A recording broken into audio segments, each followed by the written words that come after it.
Hello and welcome back, friends. In this episode, I have my friend Emily, who is my oldest best friend.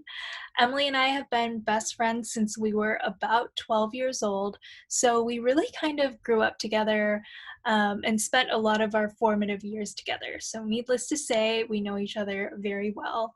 In this episode, we talk about a wide variety of things, including the stresses of quarantine grocery shopping, nitpicking at your partner, and dealing with losing a loved one. I hope you enjoy. Hi, Hi. Hi. Thanks so much for doing this. Yeah, I thought we'd start with quarantine. How has quarantine been going for you? I love it. I know it's been a terrible thing for the world, but I love it personally. So you know this, but I'm with my boyfriend Andrew in his parents' house, and they're not here, so it's just like us hanging out in a house in the middle of nowhere in Michigan. So we're not really affected by the quarantine really, minus going to the grocery store and stuff. Yeah. How often do you Um, guys go grocery shopping or leave the Once a house? week. Um, yeah, once a week now. But we just go to at the grocery store. I was really anxious maybe 2 months ago going to the grocery store, and for no reason, because I thought Mhm. it was really scary to be next to people that might have it. And Yeah. other people weren't freaking out yet, so that made me even more scared. And then Uh-huh. now everyone's wearing masks, and we're wearing some masks that Andrew stole from the hospital. So now I feel not scared at all. And we're only there for an hour, maybe a week. Is it crowded when you go? Not really. And then all the they used to be out of meats and stuff for the longest time, and now they have buy one get one free deals. Oh, It's so wow. strange. When I went back up to San Francisco, we went to like the Asian grocery store, and it The was Asian. a zoo. The Asian grocery store, the Really? ASEAN groceries is what Matt and I call it. The contrast between an Asian grocery store, at least that one, and Trader Joe's is so stark. Like Trader Joe's has implemented the whole 6 feet waiting in line thing. Like there's a line outside, and then they let people in really slowly, so it feels like normal. It's even less crowded than it normally is, when pre pandemic. But Manila Market, they didn't do any of those. I think it's changed now, but when Matt and I went maybe a month ago, it was so crazy, and I don't know, I was relatively calm about it. I was like, "Ah, whatever. Like I have my mask, I have my gloves. Like what are you going to do? We're here, we got to get groceries." Love. Damn. Yeah. That's so The sweet. only thing I was missing is the goggles. And the face shield. The face shield, you know. But Matt was freaking out.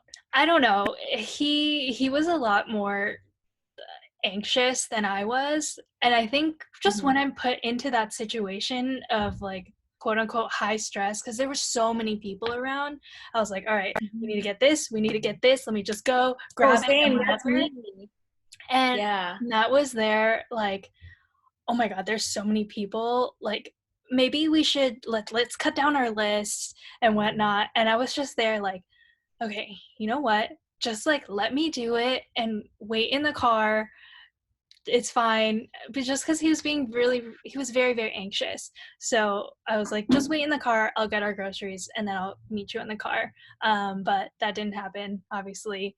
So we just left. We just didn't get what we needed. We didn't get half Okay. the things that we wanted to get, and we just left. I was like, all right.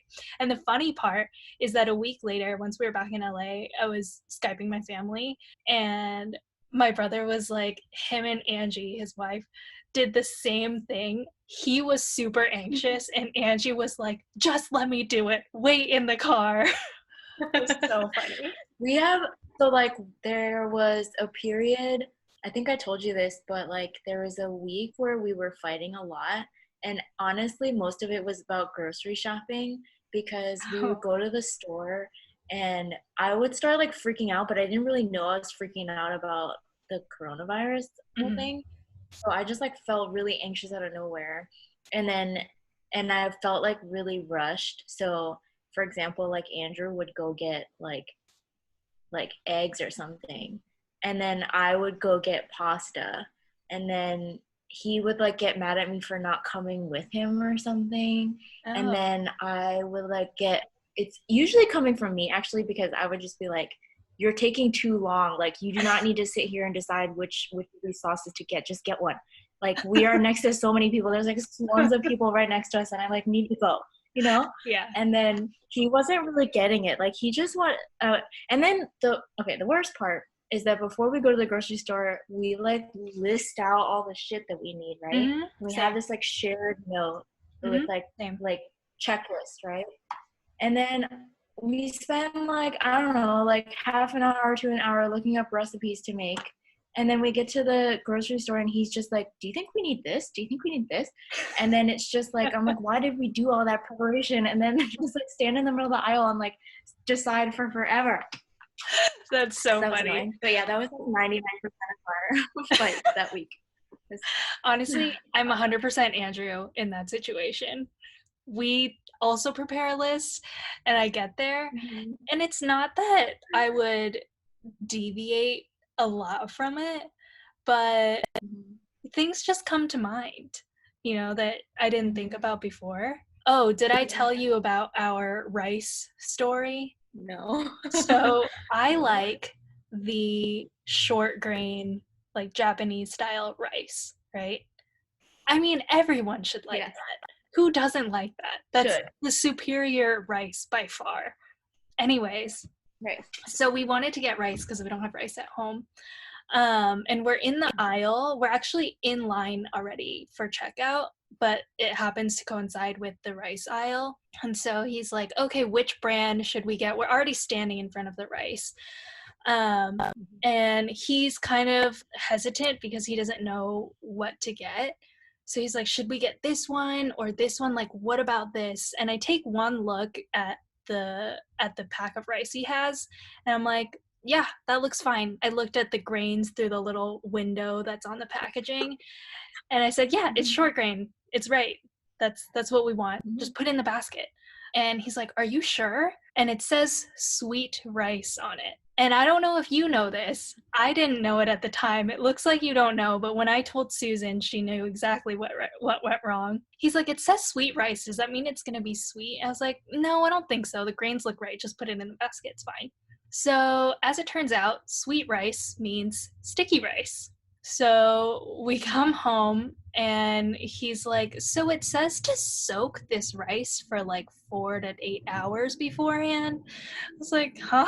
So I look at it, I Google sweet rice, and lo and behold, we find out that it's sticky rice. So I've been making Wait, is sticky that why rice you made the sometimes. sticky rice? Yep, that's why. Okay, okay. Got it. Yeah, but that was a very nerve-wracking situation where I was like, just get it. It's fine. We Yeah. got it. That's the rice. Put it in the basket. Let's go. Yeah. I think like earlier on our grocery runs, like so he'll have a list of like recipes he'll want to make and he like follows them to the T, right? So he Mm-hmm. needs like every single ingredient on Yep. the list. Boys. And then like I guess like part of it is like based on what the store has. So like they were out of a bunch of meats. Like they didn't have chicken for a long time. So then he had to like scrap his chicken recipes.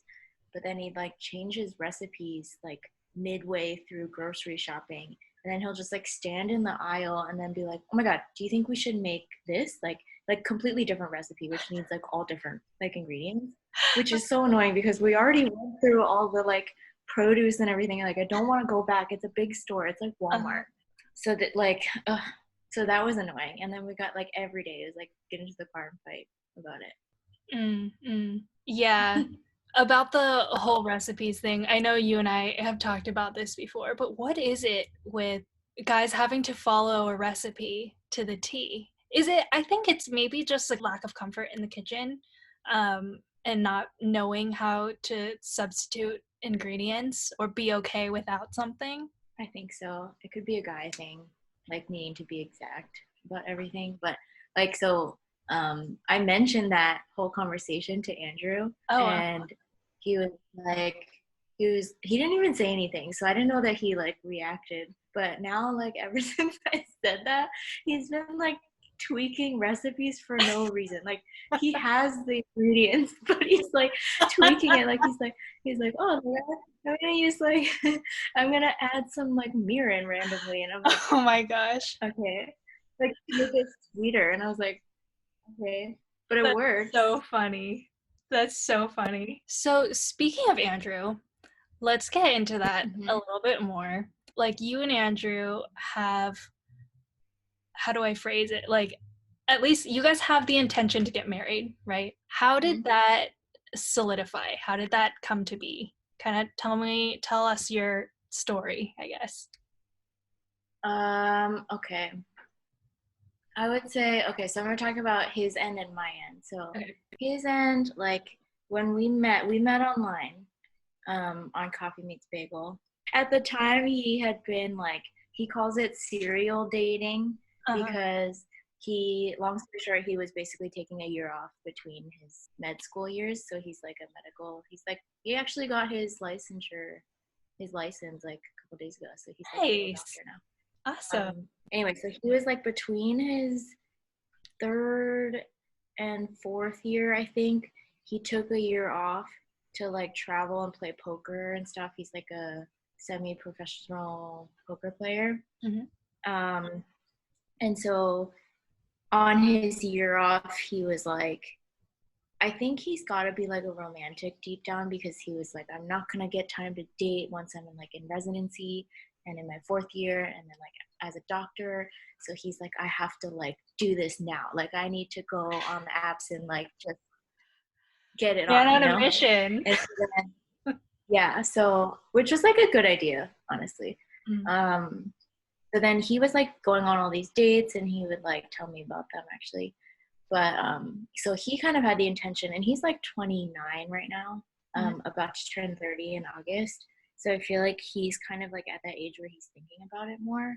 And I don't think he was like a one night stand type of guy, but he's definitely like dated and it has that part of his life like over with now. Mm-hmm. And now he's just like looking for something more serious.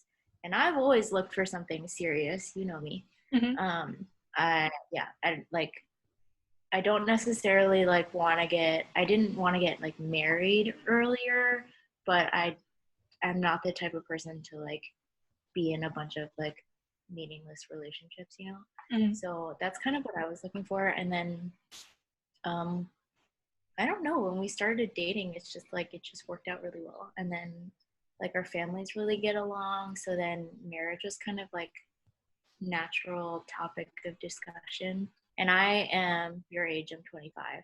So I feel like by the time we get married, I'll be like, I don't know, 28, 29, 30. It just seems like normal timing, I Mm-hmm. guess. Maybe earlier than that. I don't know. How did that, like, how did marriage get introduced? I know you said that it was kind of like a natural progression, something that you guys were both looking for.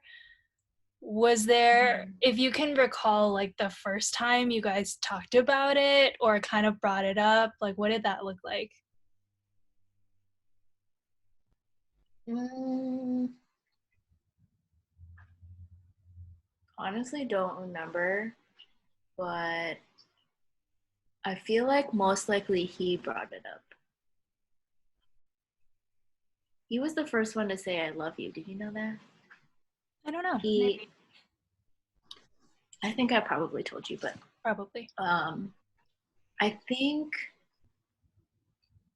it was probably one of those things where he said like, well, okay. The first time we brought it up, I think was like when when we had just met on Coffee Meets Bagel, Mm-hmm. and we were talking about like what we want Mm-hmm. in the future. And I think marriage was part of that. So that was probably the first time we mentioned it. And then we talked Mm-hmm. about like how many kids we want, if we want kids, and like when we would want to get married and like all that stuff. And then like seriously, like with like after we started liking each other and all that, it was probably one of those like side comments that just like fell out of Andrew's mouth that was like, oh, I'm gonna marry you one day or something like that, like something cute, Oh, but not like intentionally like let's plan the wedding, you know what I yeah, mean? yeah. Well, so you've Like, dated a healthy amount before Andrew. How has that differed? Because you're talking about how in the beginning of like when you first met Andrew, you guys had that conversation of what you're looking for. Has that been the case? I mean, I haven't dated very much, so mhm. has that been the case throughout other relationships that you've had? um no, I think you have met. Well, so I've only had like this is my third serious relationship, so I wouldn't call it like a lot of dating, but I guess like two other people is like a decent amount to like compare Like to. me. Um, you have met my first high school boyfriend, and I feel like that was actually more serious than my second one. My second one, like, it just kind of like was a summer fling that turned into like a relationship that like was never gonna work. Mm, So like I literally never discussed marriage with him. Like it just did not pop into our minds. mm, Um, in the high school one, I feel like actually I feel like kind of it's like when your families start to meld together, like you start thinking about it. mm, And with my high school boyfriend, like our moms were best friends already. So I knew like our families would get along, and then that made it like more serious already because like my mom had met his mom and all that. Yeah, so anyways, the I feel like it was like because we were in high school, so like mentioning it is kind of stupid because you're not going to get married anytime soon. mm, So I would say like yeah, like the first serious marriage discussion was with Andrew. And I think it's because of the age thing, and then also like both of us have dated a little bit before. Like mm. he's had 4 other girlfriends before me, which were all like I don't know, like decently serious.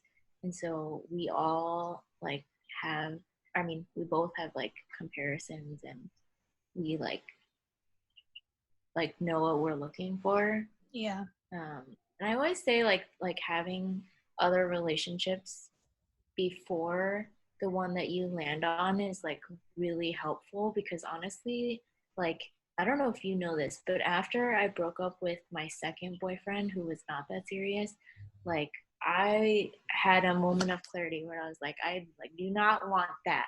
And then I just like everything else like fell into place because I kind of like it's nice to know like what you don't want and what you can't handle and what you like don't need. You know what I mean? Hmm. Hmm. Hmm. So you've said before that your relationship with Andrew is like the healthiest that you've had. What are some of the Mm-hmm. things that you feel make it really healthy? Okay. I guess like what I've been saying so far doesn't sound that good, like the fighting in the car about I mean, grocery shopping. I think little arguments don't mean a Yeah, relationship is unhealthy. totally. Yeah. And I So think that's like valid. that stuff like happens just once in a while. Mhm. If that was like the norm, I definitely would not be as happy. But I think so generally like we don't fight. Like besides that week of fighting about the grocery store, it has been like so peaceful here. And it's not like we're not interacting with each other either. Like we're together all day, every day, Mhm. and neither of us is working right now. Like I'm a student, and Andrew is like doesn't have to go to work because of the virus. So like there's a lot of interaction, but we like I mean we like bicker sometimes, but most of the time it's like for fun, you know. Mhm. Like we're joking around and stuff. Um so I guess like the not fighting all the time is nice, and when it is a fight, I think we've gotten pretty good at like listening to each other. Um, like I think in the beginning of our relationship, we would fight a lot, and then it would be over some like misunderstanding, and we wouldn't like we didn't know to like that it could be a misunderstanding and this could all be avoided, if like communication was clearer. Mm-hmm. So that's gone a little better, I guess, like the communication wise. And then I think like we both have like really healthy relationships with their family, and we're both like really close with them. Like both of us put in enough effort with our respective families. So I think that's really healthy, because honestly, if I was dating someone who like didn't get along with my family, or like didn't put in effort to get to know my family or hang out with them, like I wouldn't be super interested. um I mean, that's less about healthiness than like What do you think niceness. you've learned in the last like 2 years? My god, so much. I think generally, okay, I feel like one of the biggest lessons is like trust, because there comes a point in your relationship where like you're too far gone, like you know each other so well, and I feel like we're gonna end up together. So knowing that like every time you have a disagreement, you have it in the back of your head that you're gonna end up with this person. So there's no like escaping the relationship. And like you want to be in the relationship, so you like actively work to like get out of the like ditch that you're in at that moment. So I think that's like a mutual trust thing. Like we kind of like trust that the other person has good intentions, first of all, because like even if your like feelings are hurt or something, like they're never trying to like intentionally hurt you. It's just like some, I don't know, mistake on by them, or Mm-hmm. like a misunderstanding, for example. Mm-hmm. I think that's a big one. I've never experienced that before in another relationship. Totally. That's huge. Yeah. What about I you? think, yeah, I resonate with that a lot. I think when Matt and I first started dating, that's something that when I describe that we were serious really quickly, I think it's that trust that you're talking about, that somehow Yeah. we had decided that this was going to be a serious relationship and that we were going to end up together. And I think that mutual agreement that we were going to end up together just helps Mm-hmm. expedite the like repair process of any sort of disagreement or fight that you get into, so that when we Yeah. would fight, it wasn't like, ugh, is this going to be a deal breaker? Is this going to end our relationship? Or is it going to, Mm-hmm. I don't know, is this gonna be the end of us? That was never a thought that crossed our minds. It was, Mm-hmm. how do we get over this? And for me Yeah. personally, I'm somebody that holds a grudge pretty strongly. I'm super stubborn. Like you cross me and I like, it takes me a long time to get over it, but having that agreement, at least just in my head, that like, hey, this is somebody who's going to be in my life forever, helped me say, well, this anger or like hard-headedness is only hurting me. I'm the one that's suffering from it. If this person is going to be Yeah. in my life, then am I going to stay mad at them forever? No, I might as well just forgive them. Like, and we'll get over Right. it. And then it's like, yeah, I remember thinking like at some point, like me staying mad is just like making me look really bad. And I want to be attractive to this person. So like it's not really benefiting anybody. So I feel like, yeah, like it definitely expedites like fights and stuff. And I remember like oh my god, one of the first fights, you don't know about this, but one of the first fights that we had, um I don't know if you relate to this, but like I can get pretty controlling in the kitchen. Like Mm. um not towards everybody, but like if I'm like cooking with somebody who like doesn't seem to know what they're doing, then I'm like I want to step in and like help them. Otherwise we're like eating shitty food, right? So like I remember we were in the kitchen and Andrew's like, or I guess like this is before we were actually in the kitchen, but he was like, oh yeah, like I have this this like breaded like Parmesan garlic chicken breast. Um, I said that like I said that like I hate breast, and I do, but like, Yeah, but it's thigh is way better. anyway. So yeah, dark meat for sure. Yeah. But just like I have this like Parmesan garlic chicken breast recipe, and then I make like asparagus with garlic on the side. And I was like, damn, like sounds good, you know?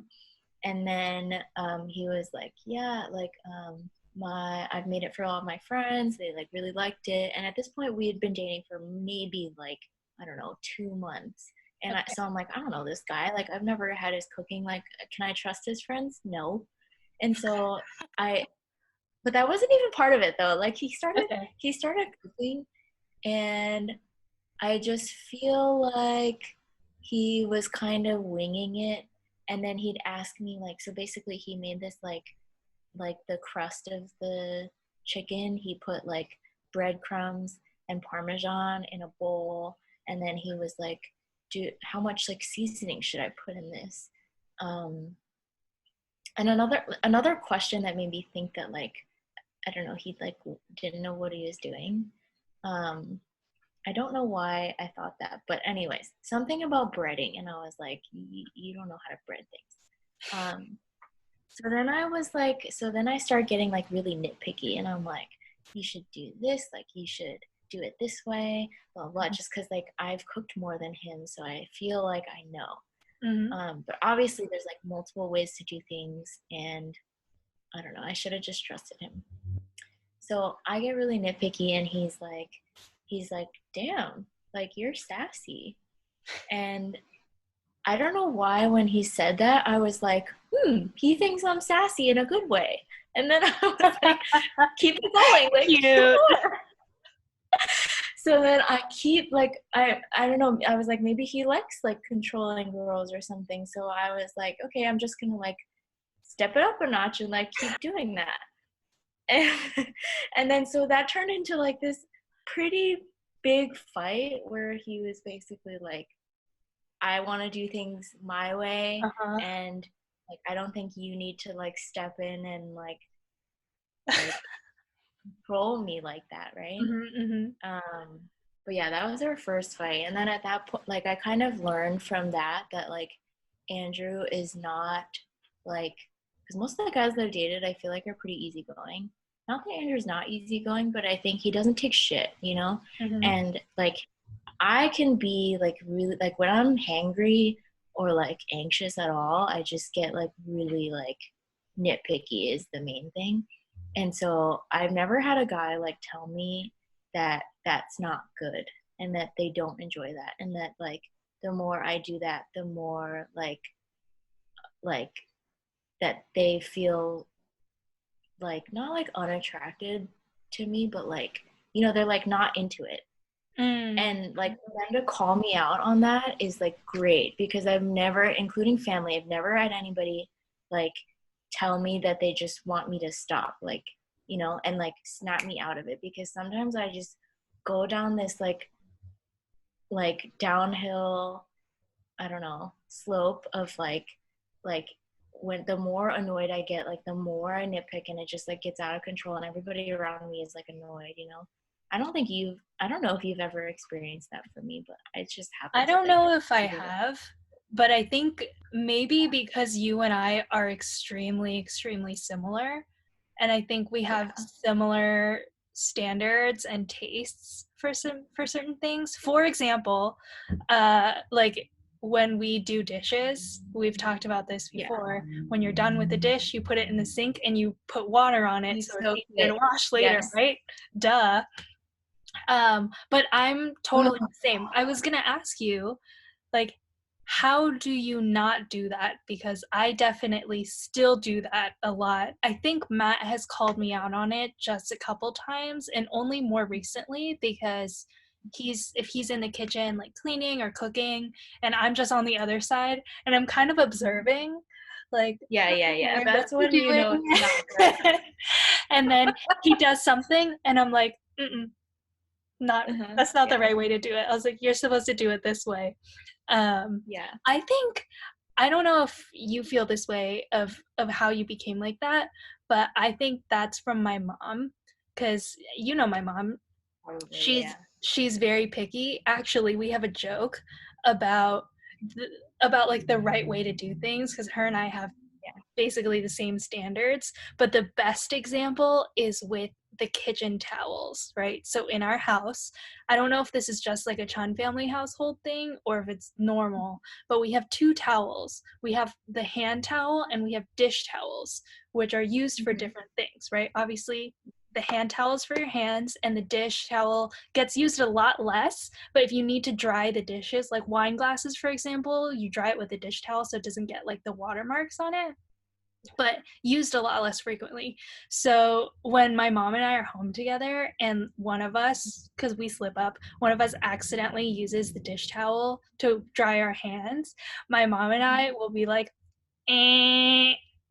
We'll just make that noise. She did that to me once. This was maybe years ago. And like Uh-huh. now, whenever one of us does something wrong, quote unquote, we'll make that sound and we'll just like burst into a fit of laughter. Yeah. But I do that to Matt sometimes, especially with the towels. I'm like, eh, and now he knows.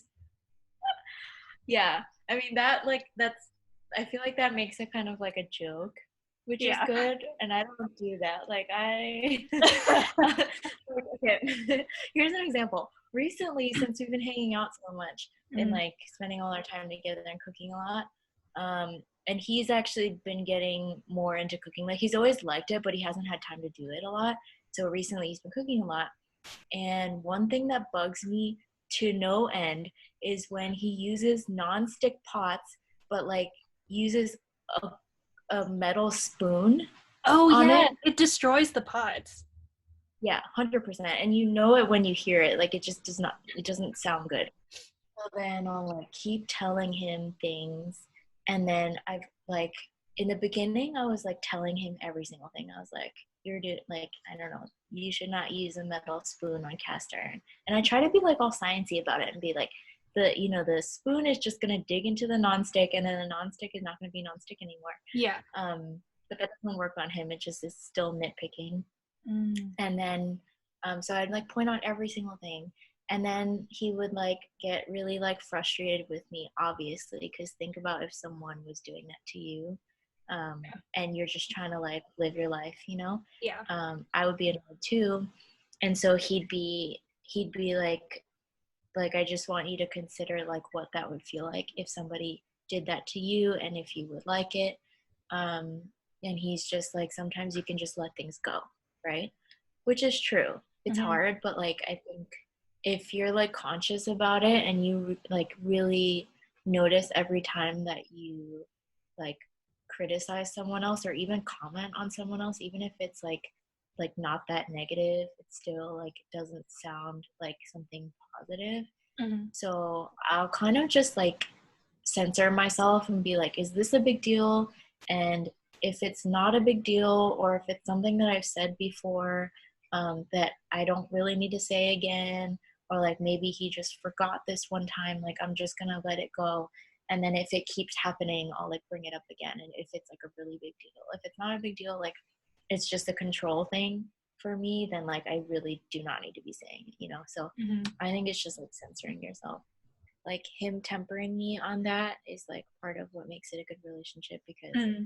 it's like I think it really makes me like more tolerable to be around like in other situations as well. And like I Mm-hmm. always knew that I was like kind of annoying like that, like Mm-hmm. with when it comes to like my family, but like no one else outside of my family ever saw that.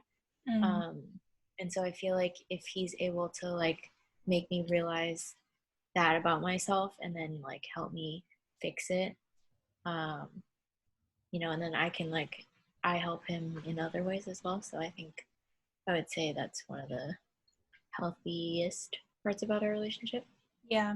What are some of the things that you nitpick about other than the kitchen? I don't know because I Okay. haven't experienced it with you at least, or I don't think I've ever gotten annoyed at you for doing that.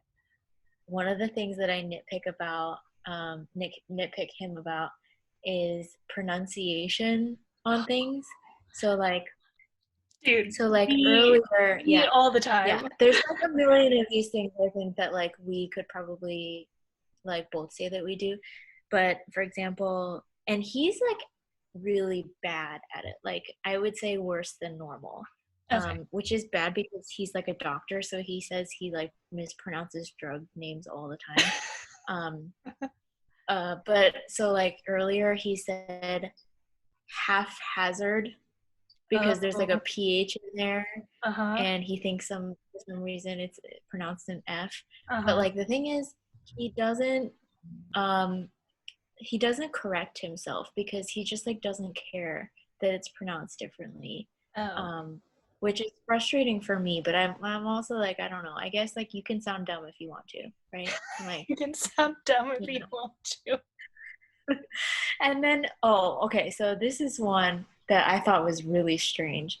Remember when the whole like Larry Nasser stuff was Uh-huh. happening?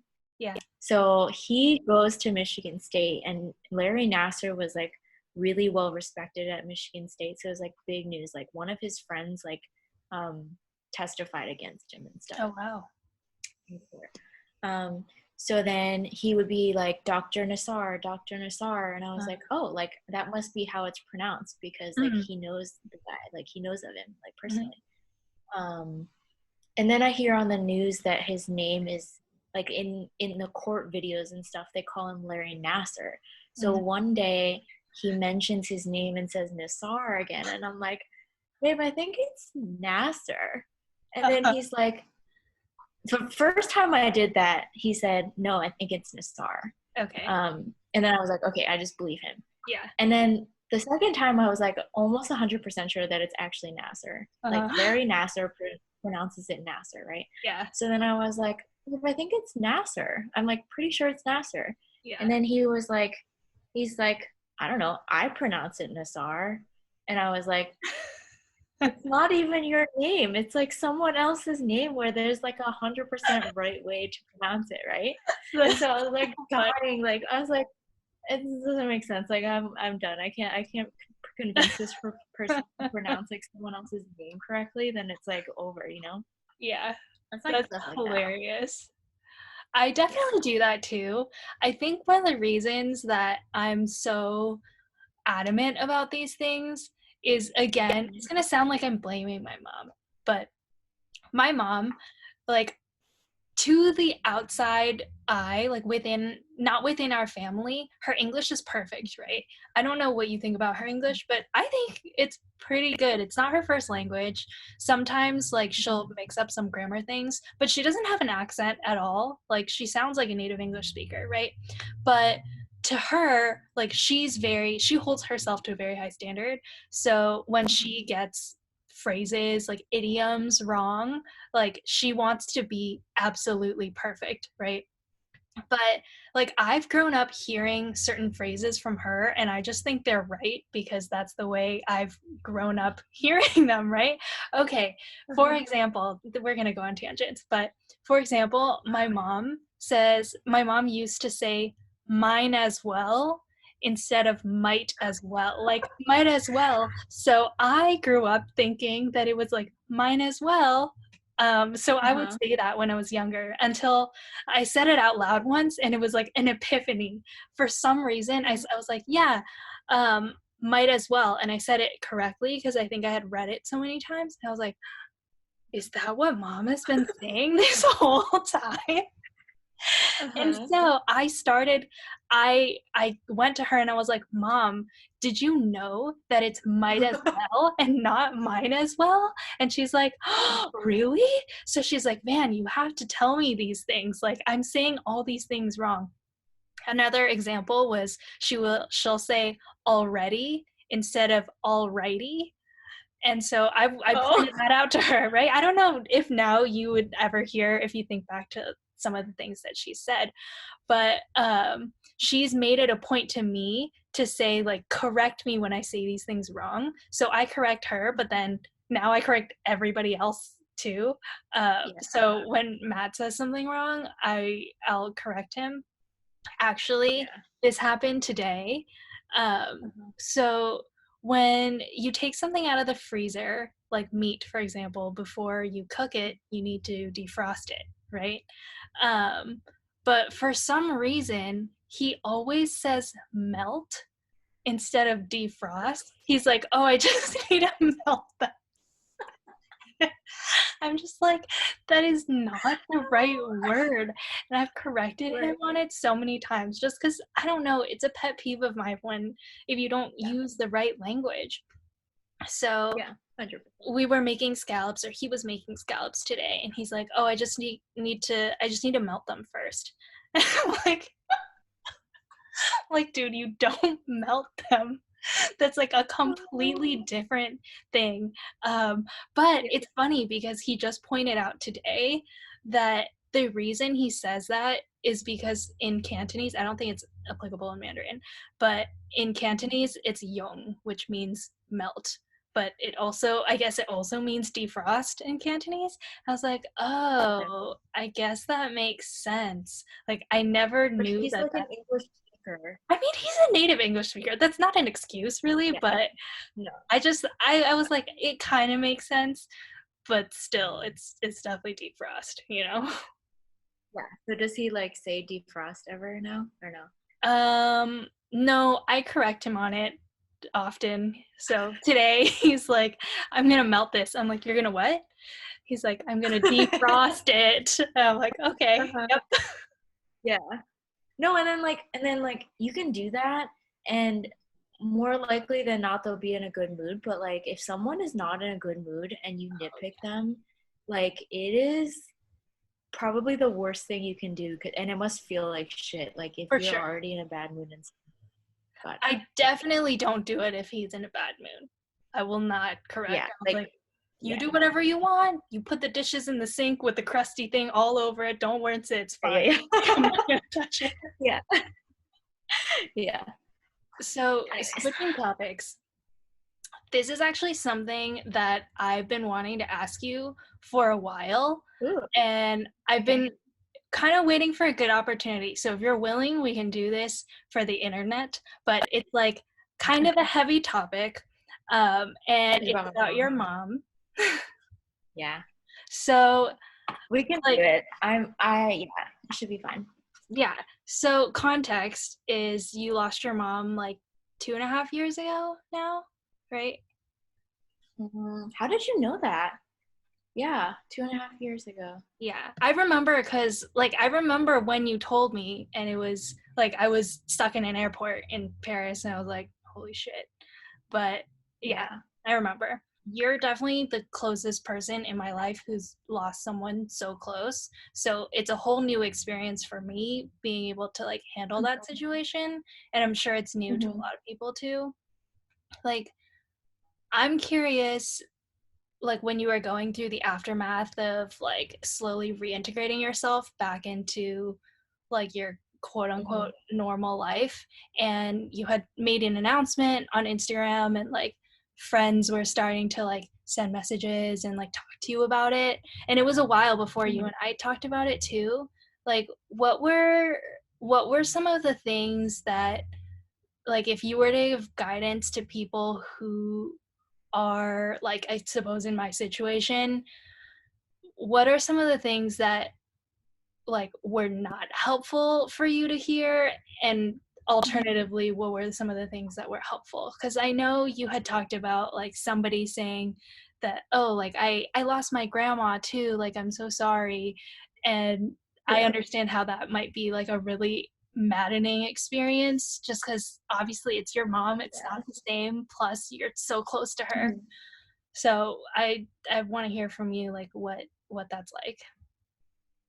Okay, so good question, first of all, and I'm glad you're bringing it up because I know it's like um awkward. Like for a lot of my friends, I can tell like they they want to ask me about it, but they also don't want to like remind me of it. Yeah. So totally understand like not talking about it, and my voice is like I'm like one of those people where like if I start crying, like I can't stop, and I'm like not even like really sad. I'm just like the thought of crying like makes me want to cry.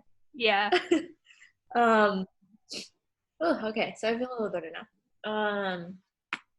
I think like it's like a fine line for sure. And I think it depends like how soon it is after it happens.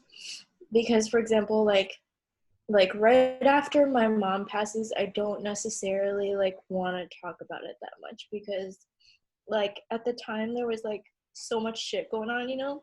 Mm-hmm. Oh god, I'm gonna have to pull it together. Okay.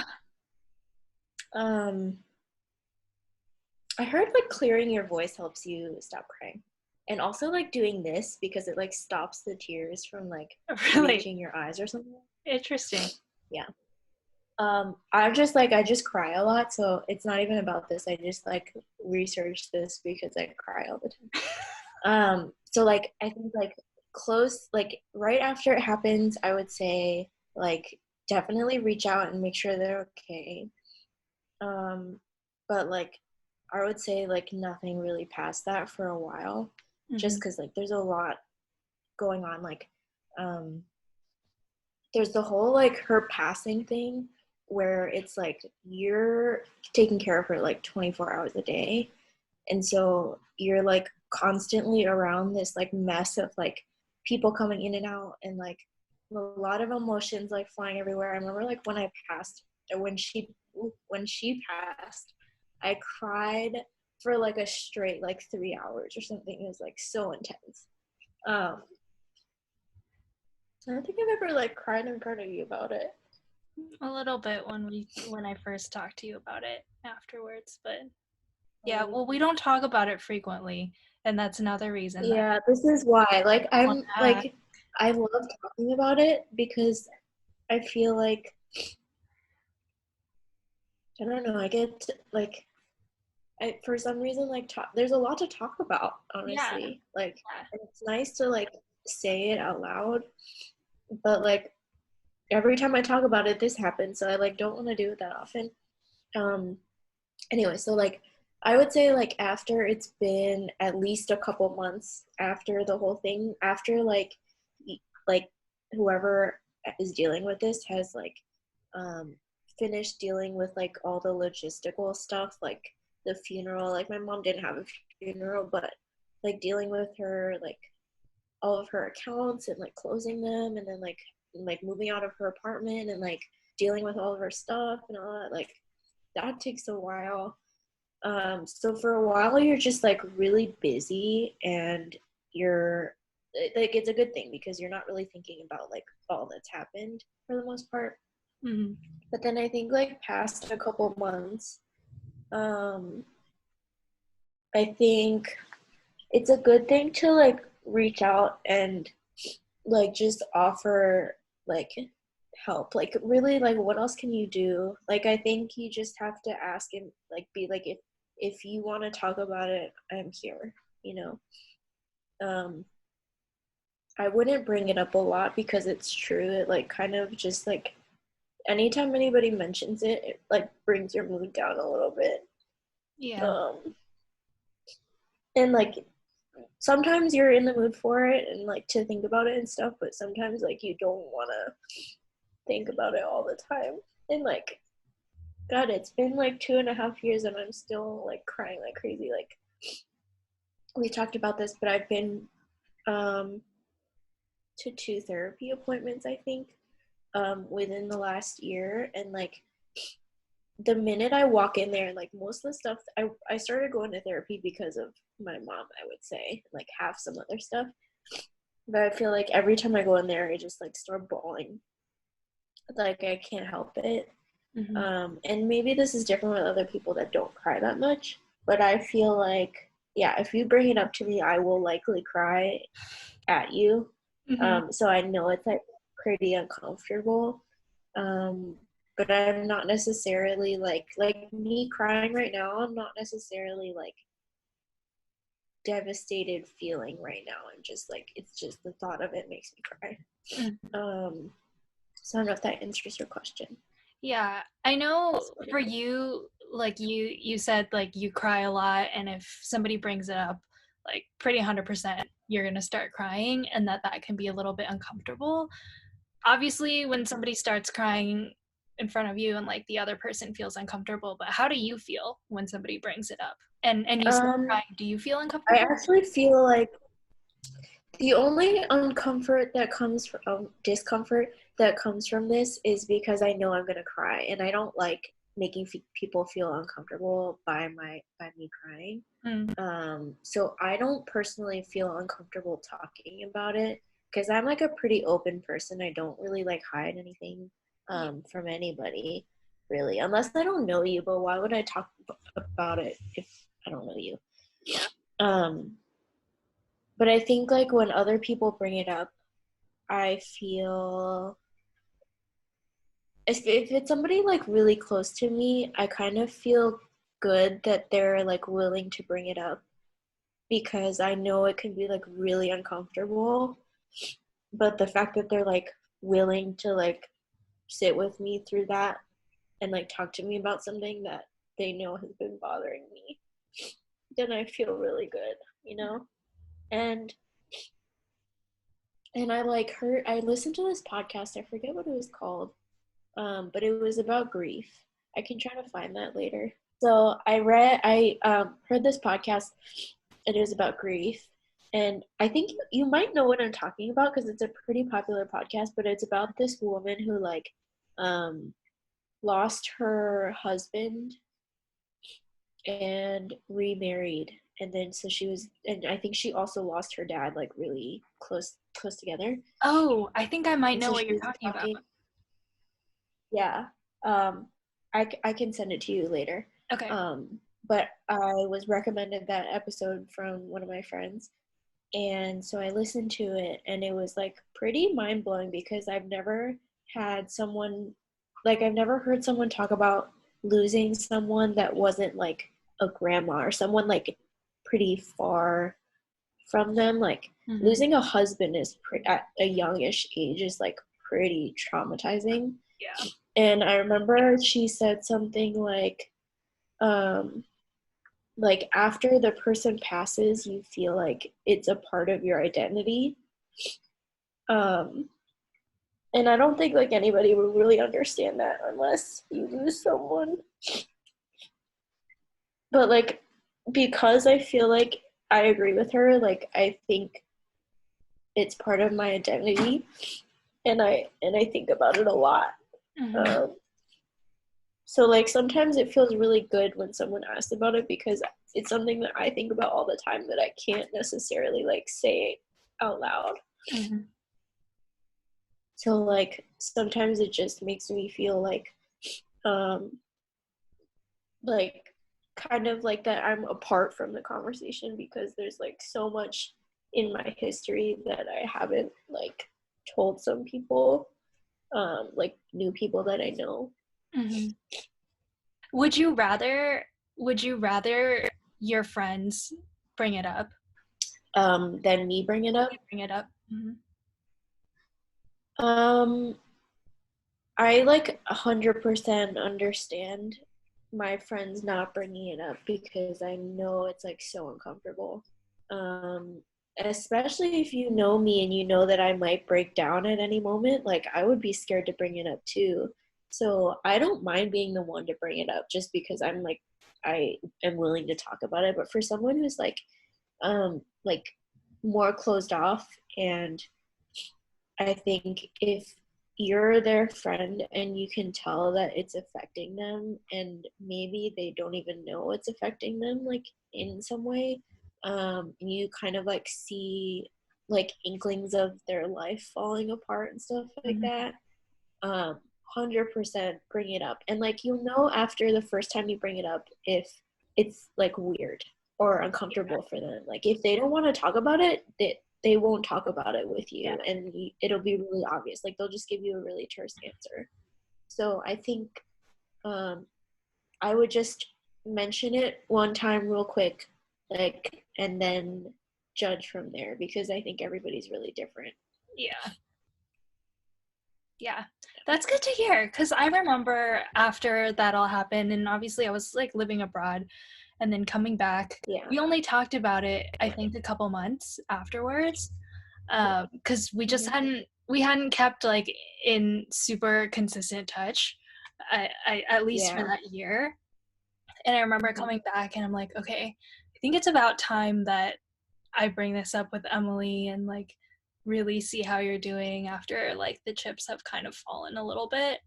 And I Yeah. mean, I know you. I know Did I you're a cry crier. when I talked to you about it? Yeah. Do you don't remember? No, I don't remember at all. I I mean, remember. I remember you asking about it, but I don't remember anything about the rest of the conversation at all. I don't think we had a very long conversation about it. Well, a little bit because you went into like a lot of detail of like the hospital and like how much pain she was in and stuff, and I remember that. Mm. But yeah, I remember being like a little bit nervous to bring it up also because I was like, I don't, in my head, and I know you already empathized, like, I don't want to make you feel uncomfortable or feel like you have to go through grief all over again. So I guess from my perspective, it's like, what's the right time and like cadence to bring it up? Obviously, it's something that is going to be a part of you for the rest of your life. That's not going to change, right?